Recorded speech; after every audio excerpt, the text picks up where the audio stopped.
लोकसभा 2024 के चुनाव को लेकर के सभी पार्टियों ने अलग अलग राज्यों के उम्मीदवार घोषित कर दिए हैं, लेकिन बिहार में अभी तक एनडीए ने अपने उम्मीदवारों की घोषणा नहीं की है।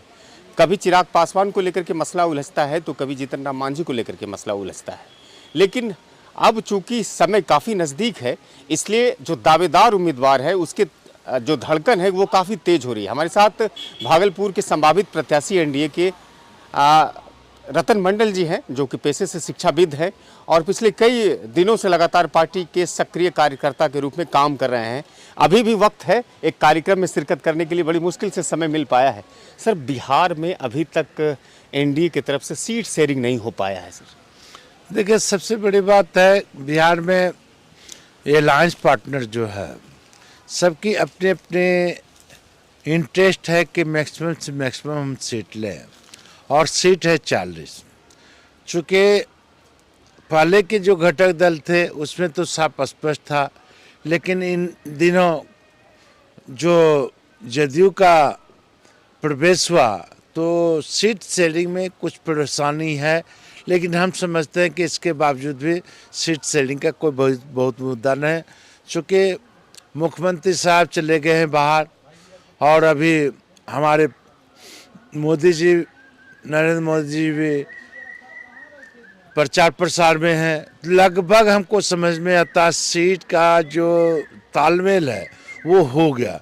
कुछ सीट का है ट्रांसफ़र है, कुछ सीट का एडजस्टमेंट होगा, कुछ सीट का जो है एक्सचेंज होगा। तो हमको लगता है मिला जुला के 10 से 12 तक में सीट शेयरिंग का सारा समस्या सॉल्व हो जाए और डिक्लेयर हो जाएगा किसको किस सीट पर लड़ना है।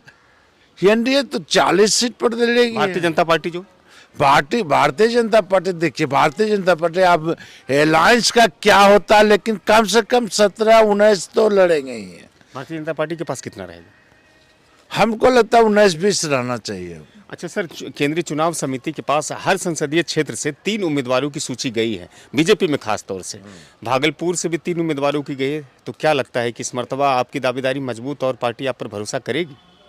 देखिए, जहाँ तक पार्टी की भरोसा की बात है, यहाँ के हमारे भारतीय जनता पार्टी में किसी व्यक्ति के अप्रोच या किसी व्यक्ति के प्रभाव से कुछ नहीं होता है। यह सीट का जो सर्वे होता, कई रूप से सर्वे, 5-7 टाइप से सर्वे होता, और सर्वे का जो रिपोर्ट आता, जो अप्रोप्रिएट कैंडिडेट है, जो डिजर्विंग कैंडिडेट है, उसका लिस्ट ऊपर में जाता और वहाँ संसदीय बोर्ड उस पर मोहर लगाता है। भागलपुर लोकसभा सीट हमेशा से चर्चा में रहती है। कई लोग कह रहे हैं कि इस मर्तबा जो है कि वो भारतीय जनता पार्टी के पास आ जाएगी ये लोकसभा सीट। लेकिन एक तरफ जातीय समीकरण को अगर देखा जाए तो यहाँ पर गंगोता बहुल इलाका माना जाता है।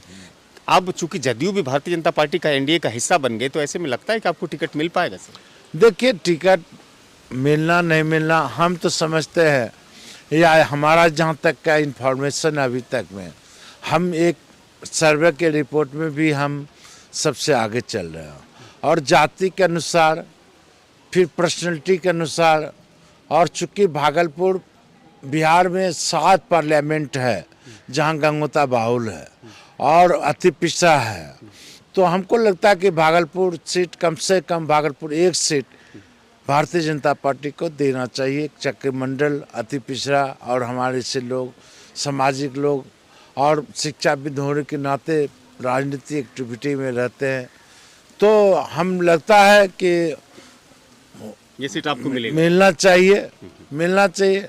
लेकिन अब यह तय करना है ऊपर के अलायंस ग्रुप का, अलायंस पार्टनर का क्या डिसीजन होता है।